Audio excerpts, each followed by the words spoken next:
جرايه فيوتشر، يعني نفسي اعرف فيوتشر دي عاوزه مننا ايه؟ عاوزه مننا ايه يا فيوتشر؟ هو كل سنه تبوظوا لنا سلسله الانتصارات المتتاليه. ايه يا فيوتشر؟ انا مش عارف فيوتشر من ساعه ما صعد من السنه اللي فاتت وبقى عندنا عقده بقى في الزور. هي باينه، هي البدايه باينه. من السنه اللي فاتت كنا ماشيين 6 انتصارات ورا بعض، كسبانين وطايحين في الدوري، نيجي قصاد فيوتشر ونتعادل. نفس السيناريو السنه دي، ماشيين كسبانين حياتنا زي الفل، كسبانين في الدوري، كسبانين في افريقيا، كسبانين في ماتش زي الفل. نيجي بقى قصاد فيوتشر في الدوري نتعادل، يحصل لنا اي حاجه.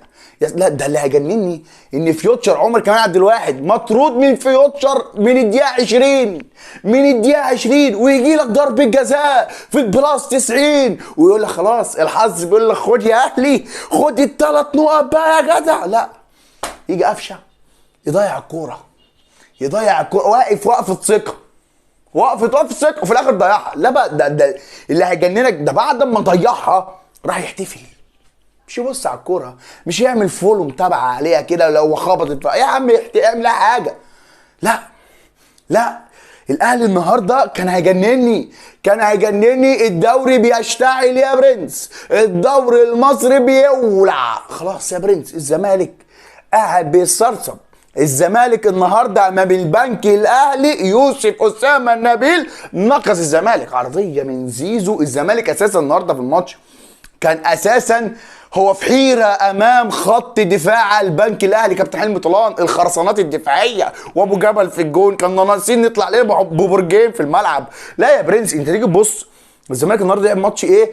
عمال يضغط على البنك الاول، البنك الاهلي كان ماسك الماتش وتحس ان الزمالك كان بيلعب ابو جبل والليله دي، ولكن الزمالك قدر ان هو يكسب. ويجي الاهلي يخش بقى، يعني الاهلي يخش يكسب.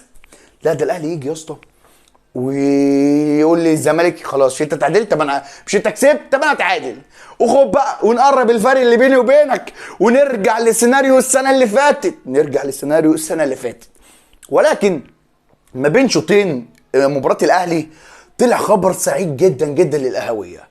الاتحاد المصري لكره القدم يا برنس يعلن رسميا الفاكس اللي اتبعت له من الاتحاد الدولي ان النادي الاهلي هيشارك في كاس العالم للانديه الرسمي فهم نظمي. خلاص يعني الاهلي خلاص كده يا برنس في كاس العالم للانديه الرسمي بقى، عشان الناس اللي بتقعد تزيط ومش تزيط، احنا الاهلي، احنا الاهلي. ولكن كانت تكمل الفرحه، كانت تكمل الفرحه بمكسب النهارده ونحتفل اللي احنا وصلنا كاس عالم وكسبنا في الدوري انتصارات متتاليه. لا لا، خط دفاع جنني، خط دفاع جنني النهارده.